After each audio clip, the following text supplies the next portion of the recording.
بینەرانی تەلەڤیزیۆنی پەرتەو ئەم کاتتان باش. ئازیزان، لە بەرنامەی ئەمڕۆیە وتوێژێکم هەیە لەگەڵ هاوڕێ شەماڵ عەلی لە ئەندامانی کۆمیتەی ناوەندی حیزبی حکومەتیست لە پەیوەند بە بارودۆخی ئێستای کوردستانی عێراق و بە تایبەتی شاری سلێمانی و هێرشەکانی بابێڵ تاڵەبانی و هێزی یەکێتی بۆ سەر لایەنەکەی تری ناو یەکێتی کە جیابوو بوونەوە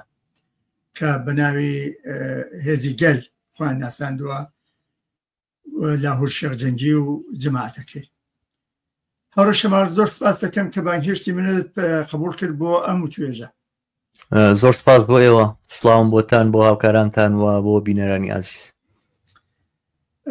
هاوڕێ شەماڵ، تەبعاً خەڵکی کوردستانی ئێرانیش بە پەرۆشی وەزعی ئێستای بارودۆخی سلەیمانی و خەڵکی سلەیمانی و هەن و ئەو زاعی کە لەوێ ڕوویداوە بۆ ئەوانیش مۆزوعێکی گرنگە کە بزانن بۆچی ئەم ڕووداوانە ڕوئەدا، ئەساسەن لە بەرژەوەندی کیایە، بۆچی شاری سلەیمانی و یا شارەکانی تری کوردستانی عێراق کە بەعام حکومەتی هەرێم خۆی ناوناوە حکومەت میلیتاریزەی کردووە، پرچەکە و تەنانەت لە هەڵوێستێکی چاوەڕوان نەکراوە کە هەموو خەڵکی سلێمانی بە تایبەتی خستە شۆکەوە، ئەویش بە درۆن، بە هێلیکۆپتەر، بە تانک چوونە سەر بارگای جەماعەتی لاهوری شێخجەنگی و ئەوە بەو شێوە دزێوانە لە واقعا لێیاندان. ئەمە چ پەیامێکە گەیەنی لەم کاتە ساتەیە؟ بەڵێ، سەرەتا دووبارە سپاس. من پێم خۆشە باسی زەمینەکانی سەرهەڵدانی ئەم ناکۆچیانە بکەم. دیارە هەموو زانن کە 4 ساڵ لەمەوبەر گروپی لاوی شێخجەنگی و گروپەکەی بۆ تاوانبار کران کە ئەیانەوێت کودەتایە بکەن یان خود ئەیانەوێت دەست بەسەرێکی تیا بگرن، لەبەرەوە کودەتایەکی بەرامبەریان لە بەرامبەرا کرا. ئەو هاوسەرۆکی یەکێتی نیشتیمانی کوردستان بوو لەگەڵ بافڵ تاڵەبانی. بافڵ ئەوی لە هەموو مەسئولیەتەکانی دوور خستەوە، کۆنگرەیەکی نائاساییان گرت و خۆی کرد، بافڵ خۆی کرد بە سکرتێری گشتی یەکێتی نیشتیمانی و لەو دوای ئەوەوە بە جۆرێک لاهوری شێخجەنگی پەراوێز خرا بە تەواوەتی تاوای لێ هات کە وازی هێنا و سەرنجام حیزبێکی تری دروست کرد کە ناوی هێزی گەل نییە، ناوی بەرەی گەلە. لە هەڵبژاردننی ڕابردووی پەرلەمانی کوردستانە بەشداری کرد و 2 کورسیشی لەم پەرلەمانە نوێیە هێناوە. دیارە کە تا ئێستا سوێنی یاسایی نەخوراوە و بڵێن خۆی وەکو پەرلەمانتارێک دەست بەکار نەبووە، بەڵام ئەو پەرلەمانتاری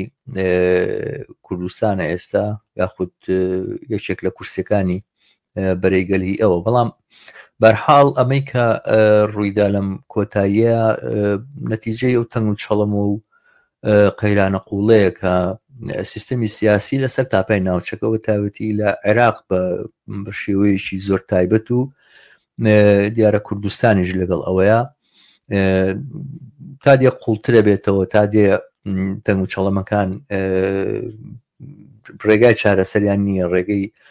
حەلکردنیان نییە و ئەم دەسەڵاتە لە ڕاستی لەسەر کێوێک لە تۆڕەیی و بێزاری و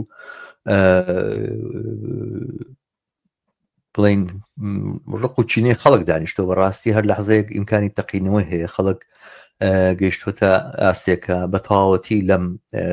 دام و دەستگا میلیشیاییە و لەم کۆمەڵە چەتەیە کە دەسەڵاتی کوردستانی بەدەستەوە گرتووە بێزار بوون و لە فرسەتێک گەڕن بووی کە ئاڵوگۆڕێک دروستکەن و ئەمە بۆ خۆی هەمیشە و دایم هەڕەشەیەکی گەورەیە لەسەر ئەم دەسەڵاتە، چ لە لای بەرەی پارتی بیا لە لای یەکێتی. سەرنجام ئەوەی کە بافڵ تاڵەبانی کردی لە ڕاستیە هێز نیشاندان بوو و نیشاندانی هێزێکی بڵێن زەبەلاح و گەورە بوو لە ناو شاری سلێمانیا، میلیتاریزەکردنی ئەم ناوچەیە بووە، ڕاوەشاندنی پەنجەی هەڕەشە بوو لە هەموو ئەوانەی کە ئەوێرن یاخود زاتەکەن لە داهاتووە ناڕزایی لە بەرامبەر ئەم دەسەڵاتە میلیشیایی و چەتەگەریە هەڵبڕن. ئەم دۆخەی کە ئێستا ئێمە ئەیبینین ئەکرا نەکرێ. تەمان قسەی زۆر ئەکرێت لەسەرەوەی کە لاهوری شێخجەنگی لەلایەن دادگاوە داواکراوە. معلومەکە لاهوری شێخجەنگی بەشێکە لەم قماشەیانی هیچ فەرقێکی نییە لەگەڵەوەی کە بافڵ نوێنەرایەتیەکە. ینی ئەگەر هاوشێشەکە پێچەوانە بواایەوە لاوری شێخجەنگی دەسەڵاتی بافڵی هەبواە ویش هەمان شتێکرد لە بەرام بافڵە هیچ گومانێک لەوەیان نییە و گومانێکیش لەوەیان نییە ئەگەر هەوڵێکی دیاریکراو هەبوو بێ بۆ تەسفی حسابکردن لە ڕێگەی توندوتوژی ئەوانەوە من بە دووری نابینم ئەگەر چی دەلایلێک و بەڵگەیەک تاسە لەسەرەوە نەخراوەتە ڕوو بەڵامەوە ینی بە شتێکی دووری نابینم. بەڵام بە هەر شێوازێک بێت لاوری شێخجەنگی جارێک بە بانگشتی دادگا کرا لەلایەن دادگای سلێمانی خۆی و براکەی ئامادە بوون لە بەردەمی دادگایە. ئەم جارە ڕاپێچکردنیان بۆ دادگای خود داواکردنیان بۆ دادگا بە پێی قسانەی کام ڕۆبڵاو بۆتەوە 2 سعات دوای گەمارۆدانی لا لە زار و بنکەکەی بەدەستیان گەیشتووە یاخود پێیان وتراوە ئاگادار کراونەتەوە. هەمان ڕۆژ کە ئەم گەمارۆیە دراوە لاوری شێخجەنگی لە تەعزیەک بووە و زۆر ئاسانەکرا هەر لە ناو تەعزیە لە ناو شاری سلێمانیە دەستگیری بکەن و قۆڵبەستی بکەن و بیبن بەرەو دادگا بیبن بەرەو زیندان. بەڵام ئەو دەسەڵاتی یەکێتی هەموومانی ڕەت کردوتۆ زۆرتر مەبەستی بوو کە ئەم بهێزە بنوێنێ لە ناو شاری سلێمانیە. لەم ئەمەلیاتە سەربازیە زیاتر لە 20 دەباوە بەشداری کردووە وەکو ئەڵێن 120 درۆن بەشدار بووە نزیکی 150 تا 180 باجەر سیارەیەکی گول لە نەبڕە کە دۆشکەی لەسەرەوانە بەشدار بوون چەندین تۆپی تیا بووە دەیان تۆپ بەشداری کردووە چەندین هاوەنی تیا بەشدار بووە. هەموو ئەمانە تقریبەن ئەوەی کە ئامادەی ئەم ئۆپەراسیۆنەش بووە کە خۆیان ئەڵێن نزیک بووە لە 10,000 کەس وە ژمارە و چەکدارانی کاناولا لە زارا بوون. دیارە ئەگەر بە پەنجەی دەستیش نەژمێرێن هیچ کاتێک لە 100-200 کە زیاتر نەبوون. بازێکەڵێن 58 کەسی تیا بۆ بە تەنهاوانێکەوە تەقەکەر و چەکدار بوون و ئامادەی مقاومت بوون. ینی بە جۆرێک ئەم ڕاپێچکردنی هێزە و ئەم هێزکۆکردنەوەی زۆرتر بۆ ڕاوەشاندنی پەنجەی هەڕەشە بوو لە ناڕزایەکانی خەڵکەوە بۆ ترساندن و تۆقاندنی خەڵکە بۆ ڕاگرتیانەوە بە زمانێک پێیان ئەڵێن ئێمە لەگەڵ هاوخوێنی خۆمانەوە لەگەڵ ئامۆزای خۆمانەوە لەگەڵ کە سوکاری خۆمانە ئاوا بکەین ئێوە ئەگەر ناڕزایی دەربڕن یان ناسییان هەبێ ئاڵگۆڕێک لە دۆخەکەیە ئەنجام بدەنە بێ لە بەرامبەر ئێوە چی بکەین. بەرحاڵ دیمەنی زۆر ناشرین ئێوە لە ژماری کوژرا و هیچ هەواڵێکە هیچ خبرێکتان هەیە؟ ژمارەی کوژراوەکان هیچ دیار نییە تا ئێستا ئەوەی کە وترێ بە ڕستنیەوەی سێ بۆ نادیارە بەشێک ئەڵێن ئەو لاشانەی کە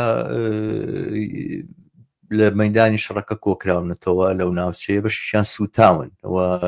بڵێن ناستامەیان دیار نییە. یەکێتی خۆی ئینکاری ئەمە ئەکا ئەڵێ ژماری کوژراوەکان زۆر دیاریکراون و 3 کەس لە جەماعەتی یاخود گروپی لە هەر کوژراون و 2 ئاسایش یا بە پێچەوانەوە زۆر باش لەوە ئینیم. بەڵام ژمارەکە لە 5 کەس تێ ناپەڕێ بە هەرحاڵەوەی کە لەلایەن تەنانەت تەبیبی شەرعی یاخود دکتۆری بڵین خەستەخانەکانی سلێمانیەوە ڕاگەێنراوە لەمە زیاتر تێ ناپەڕێ. بەڵام دەنگۆی زۆری ئەوە هەیە کە بەشێکی زۆری چەکدارەکان و خەڵکێکی زۆر بێسەر و شوێنن و هەندێکیان دەستگیر کراون و هەندێکیان دیارنین و هەندێک ڤیدۆ فلیم بڵاو بۆتەوە کە چەکدارێکی یەکێتی ئاماژە بە بڵێن سیارەیەکە کا ماشێنێکەکەڵێ ئای ئەو مەیتە چۆن سوتاوە. ینی دیارە کە ئەم ڕووداوانە دوور نین لە ڕاستیەوە. ئەوەی کە لە جریانی ئەم شەڕەیە ڕوویداوە ئەو کردوانەی کە ئەنجام دران و ئەوانە بەڕادەیەک ناجۆر بوون کە تا ئێستا لە مێژووی کوردستانە دەگمەن بوون. ینی ئێمە تەوان باسی کوردستانەکەین تۆ خۆشت لەوێ بووی لە ساڵی 1990 لە ڕاپەڕینی خەڵکی کوردستانە نزیکی 100,000 سەربازی عەرەب کەوتنە دەستی خەڵک بەبێ چەک تەسلیم بوون و ئەم سەربازە و ئەم سوپایە پێشتر کیمیابارانی هەڵەبجێ کردبوو ئەنفالی کردبوو تاوانێکی زۆری کردبوو ڕژێمی باز. بەڵام لەگەڵەوەیە هەموو ئەو چەکدارانە نەک هەر تەنها ئیهانە و تەوهینیان پێ نەکرا بەشێکیان کۆمەگەکران کە بگەڕێن ناو ماڵ و خێزانی خۆیان لێرەیە ئەبینین خەڵکانێک کە تا دوێنێ هاوڕێ و هاوسەنگەری یەکتر بوون ومچینە تەنانە خزمیەک بن کە سوکاری یەک بن برادری یەک بن ڕەفیقی یەک بن چەند شەویان ڕۆژ کردوەوە لە ناو سەنگەرەکانە بەشێکیان لەو لاوە بەڵام ئەوانەی کە گیراون دەستگیر کراون هەر عینەن چۆن باندەکانی جۆلانی لە مەسەلەن سوێدا و لە ساحلی سووریا خەڵک ڕوتەکاتەوە و خەڵگە خاتە سەر چۆک و ئیهانیان پێکاتەوە هینیان پێکات ژنیویان پێدا هەمان شت لە شاری سلێمانیا کرا کە بە بڕوای من ئەمە لە هیچ ڕووداوێکی پێشووتری شەڕی نێوان هەتا ئەحزابەکانیشە پێشینەی نەبووە من شتی ئاوام نەبیستۆ دیارە یەکێتی نیشتیمانی دەستێکی باڵای هەیە لەوەی کەوا تەنانەت ئەسیر و خەڵکێکە ناڕازیە لێی وانە بە دوای سیارەیە ڕای کێشێ بیان سووتێنێ تەرمیان سووتێنێ و تەنانەت بڵێن یاری بەجەستەیان بکە گاڵتە بەجەستەیان بکە ئەوانە دەستێکی باڵای هەیە لەم بابەتە بەڵام بەم ئەندازێ و بەم ڕادەیە کە ئەمجارە لە سلێمانیا بینرا من بەش بە حاڵی خۆم نەمبینەوە ئازانم کە تەواوی شاری سلێمانی شۆک بووە بەما و تەواوی کوردستانی شۆک بووە بەم بڕاستی زۆر دێنە سەر چەند بابەتێک هاوڕێشەمان یەکەم ئەوەی کە ئایا ئەمە بە مانای کۆتایی بەرەی گەلە لە دەرەجەیەکە یان نە یا ئەتوانێت سەرەتای بێ بۆ کۆتایی هێنان بەمنەوە لە ڕقابەتە و لاوەکیان من پێم وایە بەرەی گەل ئەزانین چۆن ئەم جۆرە حیزبانەکە لە کوردستانە دروست بوون بەشێکن لە سیستەمەکە بەشێکن لە سیستەمە تاڵانکاریەکە ینی بەرەی گەل ئەگەر وەکو حیزبێکی سیاسی ئەوێ بەشداری پرۆسەکە بێت و ئەمانە کەسابەتی سیاسی یعنی چی ئەم هەموو بزنسە یعنی چی کە لاهوری شێخجەنگی لە شاری سلێمانیا بەڕێوەی ئەباتەوە قاچاقچێتی ینی چی و ئەم بڵین بەشداریکردنە لە ژیانی اقتصادی و ئابووری لە ناو شارە و مەشارع و پرۆژە ئەوانە یانی چی بەهەر حاڵ ئەکرێ حیزبێکی سیاسی پرۆژەی ئابووری و اقتصادی هەبێ بەڵام لە دۆخێکا کە تۆ باسی هەڵبژاردنەکەی تۆمانە مۆڵگەی سەربازی یانی چی لە ناو شاری سلێمانیا گرتنی ئوتێلێک و کۆکردنەوەی ئەم خەڵکە چەکدارە لەبێ و مۆڵگە دروستکردن یانی چی و ئەمە بۆ خۆی ئەوەیە کەم لاهور بەشێکە لەم سیستەمەوە وەختێکیش لە ئەم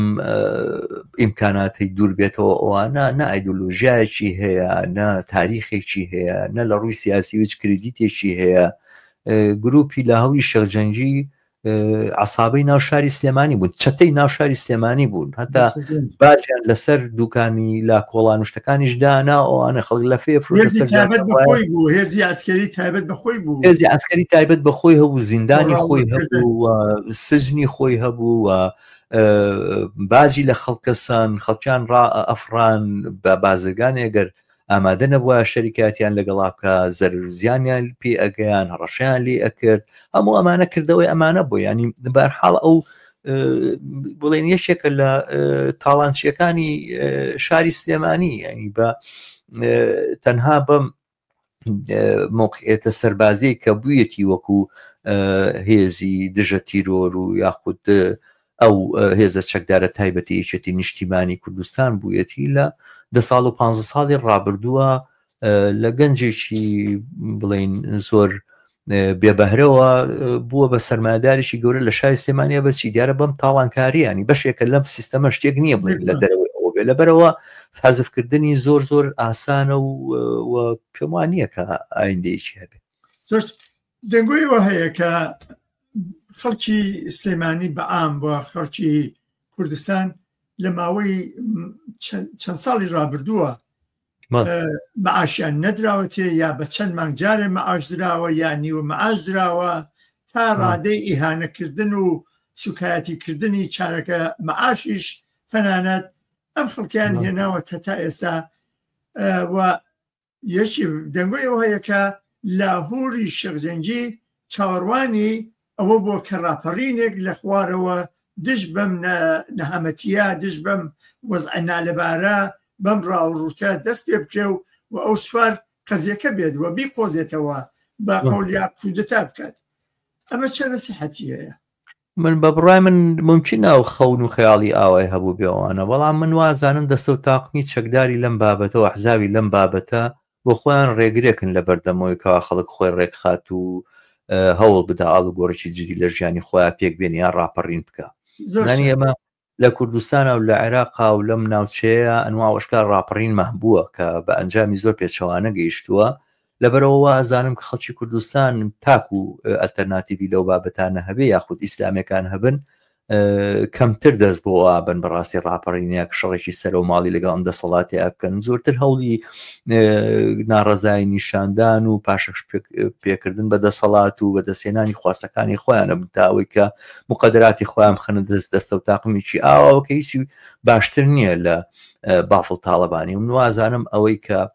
بافڵ ئێستاییکە لاوی شێخ جەنگی قودرەت و توانای هەبووە زۆر لەوە زیاتر کرد. لە پەیوەند بەم بارودۆخی ئێستایە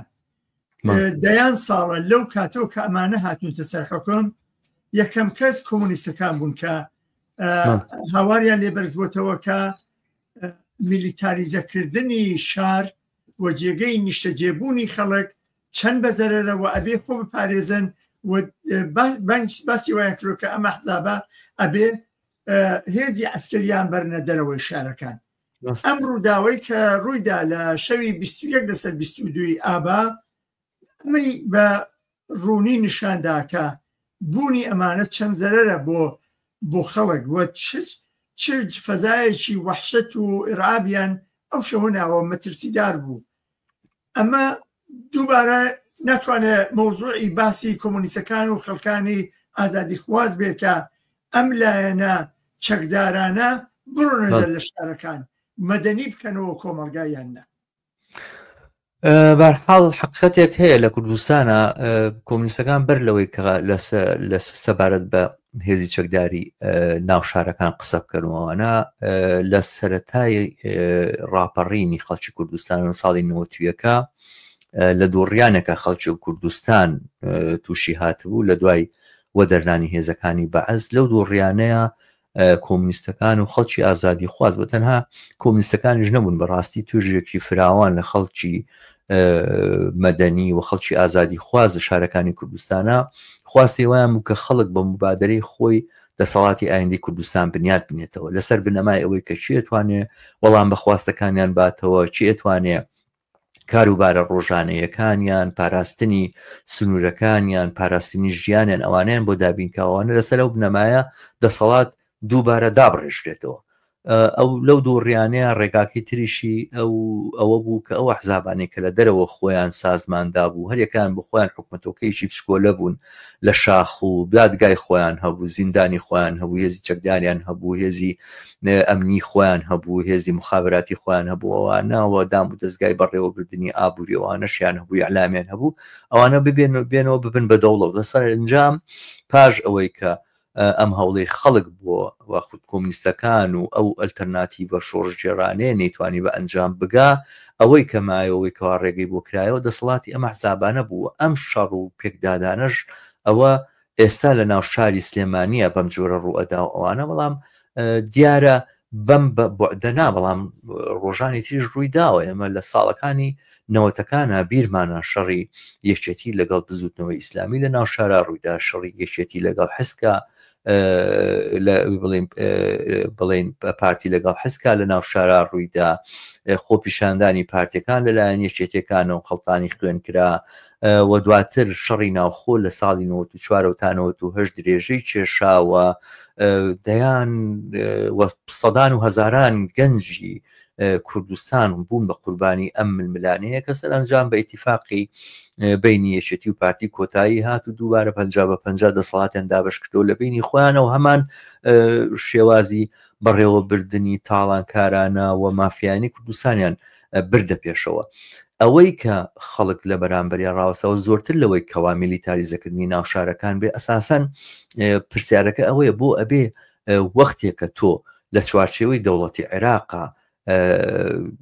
بەحسا کیانێکی دیاریکراوت پێدراوە یاخود بڵێن تعریفێکی دیاریکراوە بەم دەسەڵاتە دراوە لە کوردستانە بۆ بێ حیزب حکومی ئەحزاب بێ بۆ نابێ حکومی دەوڵەت بێ حکومت بێ یانی ئێستا دام و دەستگاکانی دەوڵەت لە جێگەی ئەوەی دام و دەستگاکانی حیزب ئین بکەن بۆ ئەبێ بتوانێ سەرۆکی حیزبێک هێزی سەربازی بجوڵێنێ و بەدەیان بە هەزاران هێزی سەربازی پرچەک بە پێشکەوتوترین چەکەکانی ئەمریکی و فەڕەنسی و ئەوانە بەدەبابە بە تانک بە زرێ پۆش بە سیارەی گول لە نەبڕ بە دۆشکە بە تۆپ و ئەوانە بتوانێت هێز لێرە لە ناوشارە جوڵە پێ بکات و بڵێ نارانی خۆی پێسەرکوت بکە. ئەمانە پرسیارێکن کە خەڵک ئێستا هەیەی، ینی زۆرتر لەوەی تەنها میلیتاریزەکردن بێ. ئەساسەن پرسیارەکە ئەوەیە کە ئەم هێزە چەکدارانە بۆ بێ بە دەستی حیزبەوە بێ، بەهەرحاڵ وەکو هەر دەوڵەتێکی تر، وەکو هەر دام و دەستگایەکی تری کۆنە پەرستانەش با بڵین لە دنیاە، دەوڵەتێکی کۆنە پەرستانە هەیە، دەوڵەتێکی دواکەوتوو هەیە، بەڵامی تر دەوڵەتە قانونێکی دیاریکراوی هەیە، ڕێو شوێنێکی دیاریکراوی هەیە. ئەو کەسانی کە بەرپرسیارەتیان هەیە لەو دەوڵەتەیە ئەوانە بەهەرحاڵ مستەبیدیش بن و ئەوانە لە چوارچێوەی و ئیتاریشی دیاریکراوە ئیستیبدادی خوان بەڕێوە بن و ئەوانە نەگاوە هەڕەمەکی وەکو دەستە و تاقبی چەکدار و تاڵانکار و چەتە و ڕێگری ناوشار و ئەوانە. ئەمە ئیتر لەگەڵ هیچ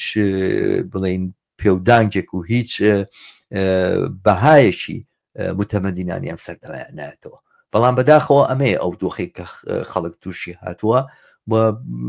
من پێم وابێ خەڵک زۆرتر لە میلیتاریزەکردنی ناوشارەکان ئەساسەن لە میلیتاریزەکردنی ژیانی کۆمەلگا بەگشتی بێزارە. ئەنی وانێ بڵێن با هێزی چەکداری یەکێتی ئەوەنە هێزی چەکداری هەبێ بافڵ تاڵەبانی، بەڵام باوی باتە دەرەوە مەسەرەن لە شاخەکانی دەوروبەری سلێمانیە دایبنێ. فەرق چییە بۆ خەڵک؟ چارەسەر چییە؟ ئێستا ئەوەی کە قوتی خەڵکیان گرەو گرتووە، معاشیان نادەنێ بۆ تیارکردنی خۆیان و دار و دەستە چەکدارەکانیان پارە هەیە، بۆ خێڵ و هۆزەکانی خۆیان پارە هەیە، بۆ ژن کوژەکان پارە هەیە، بۆ ئەوانەی شەق لە مامۆستا هەڵدەیەن پارە هەیە، بۆ ئەوانەی مانگرتنەکان نشکێنن پارە هەیە. بۆچی خەڵکی کوردستان نابێ یا باشتر بڵێم تاکەی ئەم وەزعە قابلی تەحملە و ئابێ بەردەوام بێت؟ ئایا بۆ ئەوەی خەڵک نەجاتی بێت لەم وەزعە؟ حتمما ئاسۆیەکە بۆی خەڵک نەجاتی بێ لە وەزعە، بەڵام دۆخی کوردستانی هەرێمی کوردستان بە تایبەتی لە عێراقا کەوتۆتە هەلومەرجێکی زۆر زۆر تایبەتەوە، کۆمەڵێ فاکتەری زۆر زۆر گەورە لە ئایندە و چارەنووسی خەڵکی کوردستانە ڕۆڵە بینێ. ئەوە هیچ کە لە ساڵی 90ەکەوە خەڵک بێ ئیرادە کراوە، خەڵک نێراوەتەوە بۆ ماڵەوە، پێی وتراوە بڕۆ و دەک بە ئێمە و ئێمە کاروبارەکانە بۆ بەڕێوە بێن، حەقە بەسەر سیاسەتەوە نەبێ، وەگەر بێتە سەر جادەژ ناڕزایی دەربڕی تا و جێگای لێت قوڵەکەین کە فشارێک و گوشارێک نهێنێ ژیناوەکو چۆن لە حەڤش و باتا بەسەر خەڵکیان هێنا ئەوانە خەڵک لەسەر جادە ئەکوژن لەسەرەوەی کە داوای مافەکانی خۆیەکەوان، نەک تەنها تێ هەڵدان و نەک تەنها زیندانی کردن و لێدان و ئەوانە خەڵک ئەکوژن لەسەرەوەی داوای مافی خۆیەکە. بەرحاڵ بنوازانم کۆمەڵە فاکتەری زۆر لەسەر دۆخی کوردستان کاریگەریان هەیە. ئێران مەسەلەن ڕۆڵی ئێران لەلایەک جمهوری ئیسلامی ئێران کە بەڕاستی بڵین کۆنەپەرستانەترین و دژە ئینسانیترین ڕۆڵی هەیە لە ناو کوردستانە و هەر لە سەردەمی بڵێ قاسم سلێمانی و لە زالیش بە پێویستیەکانی پێویستە سەربازی و ئەمنیەکانی ئێران و ئەوانە یاری بە کوردستانەکرێ، هەر کاتێک لە بەرامبەر پەلاماری ئەمریکا و ئیسرائیل لە خوانە بینەوە ئەوانە و توانای ئەوانە کاردانەوەیکی وا نیشاندنەوەوانە کوردستانەکەن بە مەیدانی بڵین خۆڕاپسکاندنی خۆیان و تۆڵەسەندنەوەی خوانوانە لەبەرەوەی بێباجە، هیچ باجێکی لەسەر نییە، فشاری زۆرە هێنن بۆ یەکێتی و بۆ بە تایبەتی یەکێتی کە بە تەواوی من وازانم جمهوری ئیسلامی ئێران لە شاری سلێمانیە بڵین قودرەتی ئیجراکردنی لەوانەیە بەعزێ هەندێک جار لە شاری سنە زۆرترە، لەبەرەوەی لەوێ لەگەڵ ڕوبەڕووی ناڕەزایی ئەبێتەوە هەموو کارێکی پێ ناکرێت، بەڵام لە شاری سلێمانیە هیچ یاسایەک و قانونێک نییە کە بڵین چوارچێوەیەک بۆ ڕۆڵ بینین و دەسەڵات نواندنی جمهوری ئیسلامی ئێران دیاری بکە. لەلایەکی ترێمە تورکیامان هەیە کە ئەویش هەر تەنها ڕۆڵ نەک وەکو دوژمنی خەڵکی کوردستان چ کوردستانی تورکیا بێ و چ کوردستانی هەرێمی کوردستان بێ ئەوانە کارەکەوە زانی سیاست شۆڤینستەکانی لەکوێ تا داچڕادەیەکە لایەکی ترەوە ئێمە بەشێکین لە دەوڵەتێک و لە کۆمەلگا لە دەوڵەتێکی فاشل لە عێراقا دەوڵەتێک کە ئەو دارودەستانی کە بەسرە و ئەمارە و بەغا و نەجەف و کەربەلا و ناسری و ئەوانە بەڕێوە ئەبەن ئەستن ئەگەر زۆر زۆر زۆر زۆر خراپتر نەبن لە پارتی وێچێتی ئەوانە بە هیچ جۆرێک لەو حیزبانە باشتر نین لەبەرەوە چارەنووسی ئەم کۆمەلگایە بەڕاستی بەکەوتۆتە بەردەم ئەنوا و ئەشکار ڕەشەبا و جێژەڵوکە لەم ناوچەیەکە خولێتەوە ئەوەی کە لەم نێوەیە ئەتوانێت جێگای ئومێد بێ ئەوەیە کە خەڵک ڕۆژێک لە ڕۆژان بڕیار بدا کە دەست بەرێ بۆ چارەسەرکردنی کێشەکانی خۆی بە ئیرادەی خۆی بەدەستی خۆی ینی مبادرەکردن بۆ حەلکردنی سادەترین کێشەکان ئەتوانێت جۆرێک هەنگاوێک بێ ڕوو لە پێش و دامەزراندنی جۆرێک ڕێخستنی کۆمەلگا بێت چونکە ئەوەی کە ئێستا ئێمە لە کوردستانە لەگەڵی بەرەوڕووین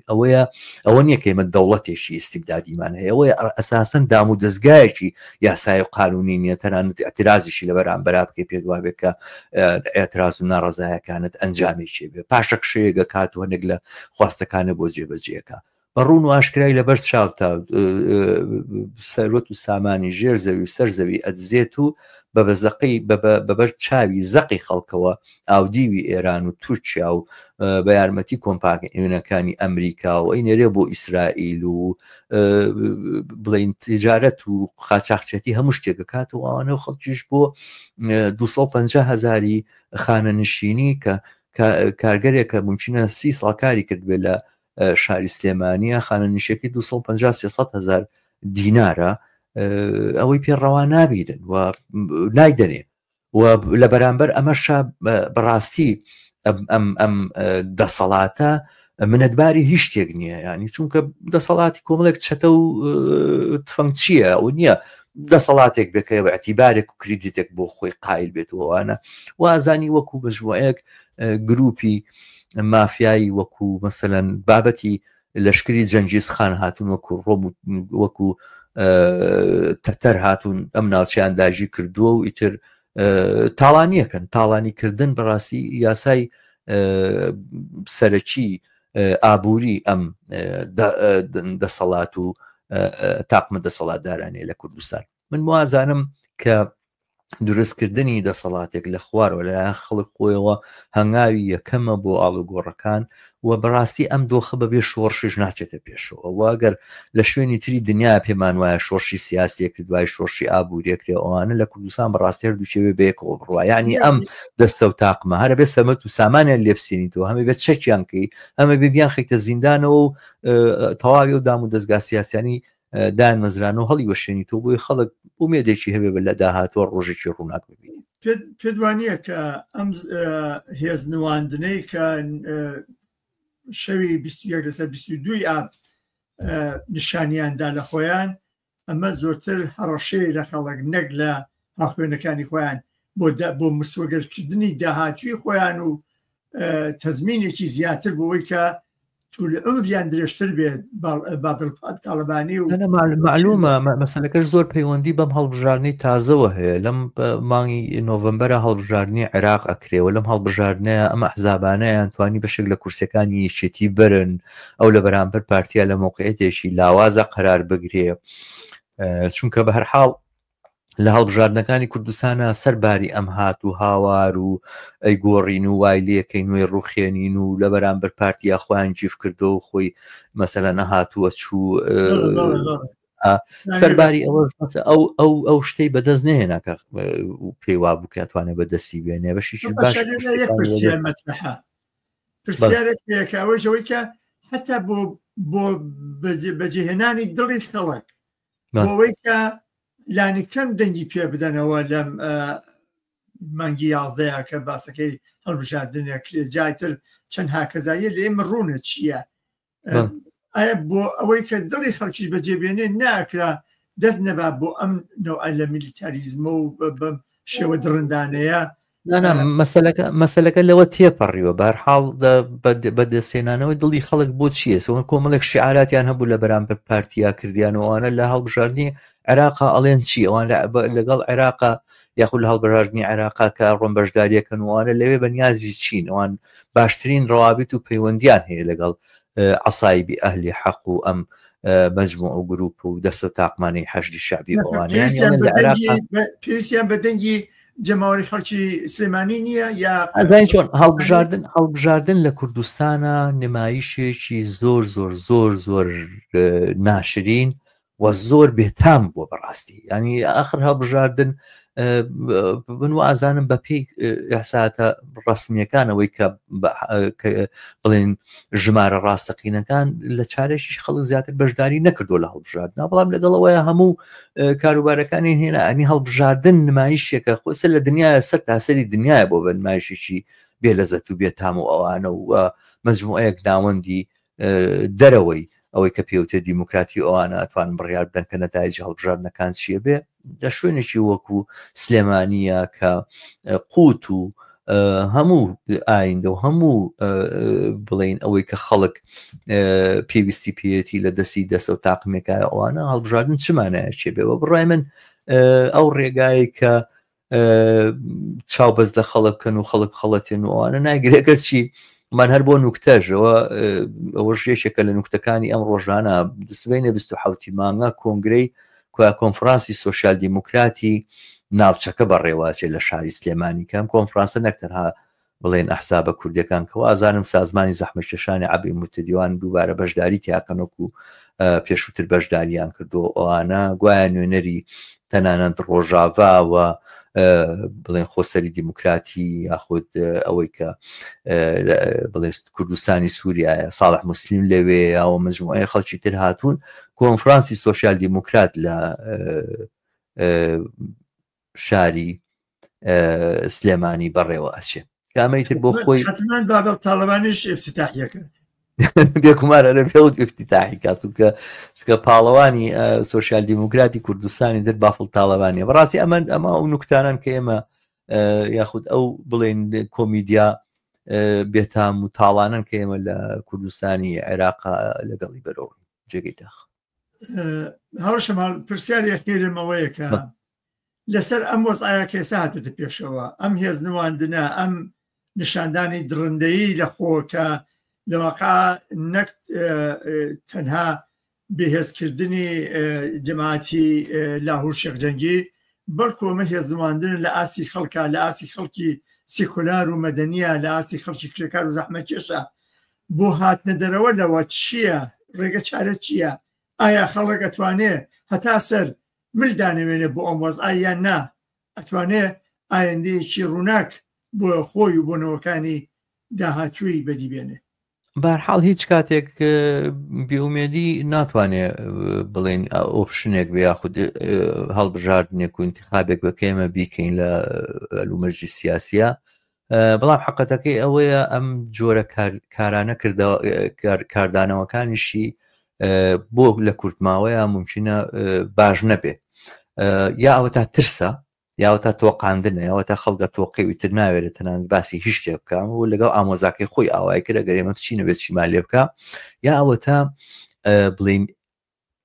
لە کورتماوەیە ئەڵێم ئەلتەرناتیڤەکەی تری توندوتیژیە ئەنی کەسێ سەیری کوردستان بکە ئێستا تا لە ڕووی مەسەلەن بڵین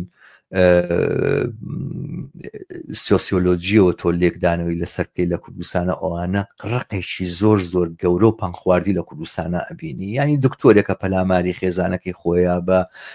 ژنەکەیەوە بە مناڵەکانیەوە بە باوک و دایشی ژنەکەیەوە هەمویانە کوژێت مەسەلەن خەڵکێک لەسەر جادە سار تەکسیەکە لە ممکنە لەسەر 3000 دینار دابەزێ بە دەڕنەفیز لە نەفەرەکە باکە هەڵی گرتووە کارگەرێکە لە شوێنێکە بەنزیخانەیەکە لەسەرەوەی کە پاڵێکی پێونراوە سیلاحەیە 3 نەفەرە کوژێ و ئەم ڕووداوانە زۆر بە شێوەیەکی فراوان ئینە بێت بەشێک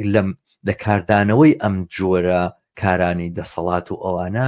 بڵاوبوونەوەی توندی تیژە لە ئاسیی فراوانە و ممکنە من بە دووری نابینم کە خەڵک دەستباتە چەک ئەمڕۆ من لە تەلەڤیزیۆنە بینیم کە خەڵکی دێیشی منطقی بازیان و ئەوانە کە گوایە کۆمپانیە کاتوێ و عەرزەکانیان لێفسێنێ دەستیان داوەتە شەک و دیفاع لە خۆیانەکەم یاوە تا ئەوەی کە لە هەولێرا بینیمان عەشرەتی فڵان دیفاع لە خۆی بکات و لە بەرامبەر پارتی ئەوەستاوەتەوە و لەسەر کێشەی زەوی و زار و ئەمانە ئەمی بە جۆرێک سەیرەکەی کۆمەڵگەی کوردستان لە بری ئەوەی کە هەنگاو بەرەو ئەوە هەڵگرێت کە ئەم ناڕزایەنە چوارچێوەیەکی ڕێکخرا و منەظەم بەخۆیەوە بگرێت و هەنگاو بە هەنگاو پاشەکشە بە دەسەڵات بکە ممکنە کۆپی میتۆدەکانی ئەم گروپە دەسەڵاتدارانە بکە کامێتی لە بەرژەوەندی کەسانیە ئەمە بۆ خۆی یەکێکە لەو مەترسیانێکە هەڕەشاکە بەڵام ئەوەی کە ئەتوانێت ڕێگا بێ بۆ ئەوەی خەڵک لەم دۆخە دەرباز بێ بەڕاستی ئیبتیکاراتی شۆڕژێڕەکان و خەڵکی ئازادی خواز و خەڵکی پێشڕەوە لە کوردستانە بۆ دروستکردنی ڕێکخراو لە هەر شوێنێک و لە هەر جێگایەک و لە هەر کاتێک و بۆ هەر مەبەستێک کە ئەمە ممکنە لە چوزانم کۆکردنەوەی خەڵک لە دەوری خواستی دیاریکرا و دروستکردنی ڕێکخراو لە بەڕێوەبردننی کاروباری مەسەرەن گەڕەکێکی دیاری کرا و لە چارەسەرکردنی کێشەیەک بە شێوازی هەرەوەزی لە بینی خەڵکە لە دروستکردنی ڕێکخراوی کارگەری و ڕێکخراوی داکۆشیکردن لە مافی بەکاربەران لە مافی خەڵکی زەحمەتکێش لە مافی موچەخۆران لە بێکاران لەوانەی کە مەسەلەن لە ئەو هەموو خوێنکارایی کە زانکۆیان تەواو کردو بێکارماونەتەوە لە هەر جێگایە کە ئیمکانی هەبێ بە هەر معنایەک ڕێکخراوبوون و دەستبردن بۆ ڕێکخراو نەک NGO نەک ئەو ڕێکخراوانی کۆمەلگای مەدەنی کە پارەکانی لەلایەن سەفارەتی فڵانە وڵات و فیسارە وڵاتەوە دێ نەک ئەوانەی کە دانیشن کەیسی جۆر بە جۆری بەرتەسک و ئەوانە هەڵەبژێرن و ئەیکەن بە مەسەلێکی زۆر گەورە ڕێکخراوەکانی ژنان بایەخ بە کێشەی بەشی هەرە زۆری ژنان بدەن ڕێکخراوەکانی کارگەران لە شوێنێکە کارەکەن و ئەوانە سەرنجام سەرکەوتنی کار و فعالێتەکانی خۆیان بە دروستکردنی ڕێکخراوە بە دروستکردنی هاوپشتی لە بینی کارگەرانە پێون نەک بۆی کە چەندێکی عالیان بەرز کردوێتەوە چەند دەنگیان بەرز کردوێتەوە ئەمانە ئەو ڕێگانە و وەسایلانن کە دەتوانن کۆمەلگای ڕزگار بکات دیارە من سەرنجام ئەزانم کە ئایندەی کوردستان و ئەوانە لە جغرافیایکی لەم بابەتە بێ ساحێب و بێ چوارچێوە بێ دەرگا و پەنجەرە و ئەوانە زۆر سەختە بتوانێت بەسەر هەموو تەمەن چڵەمەکانی ژیانی ئازاڵ بێ بەڵام حتمما لەم نێوەیە بە هەر ئەندازەیە خەڵک بتوانێت خۆی ڕێکخراوکەوانە ئەتوانێت لە زەمینەیەک و لە پێگەیکی باشترا بێ بۆ خەبات بۆ ئایندەیەکی باشتری ژیانی خۆی دەنگت خەتە بۆ دەنگە بڕاو باش دەنگە نییە دەنگە نابیستم بێگومان تەنها ڕێگە هەرەوەیە ناکرێت کۆمەلگایەکی 6 میلیۆنی هەر ئاوا تاسەر بەدەست ئەسابەکانەوە بێ و ئەمانە تاڵانی بکەن و جەخت بکەنە سەر خەڵک و ژیانی یاساییان لێ بستێنن. زۆر سپاس دەکەم هاوڕێ شەماڵی عەزیز بۆ بەشداری لەم بەرنامە دووبارە سڵاو بۆ خۆتان و بۆ سەرجەم بینەرانی عەزیز مەمنون کە تا ئێستا لەگەڵمان بوون. سەرنجتان ڕاکێشین بۆ درێژەی بەرنامەکانی ئەمڕۆی تەلەڤیزیۆنی پەرتەو. کاتێکی خۆشتان بۆ ئارەزوەکەم.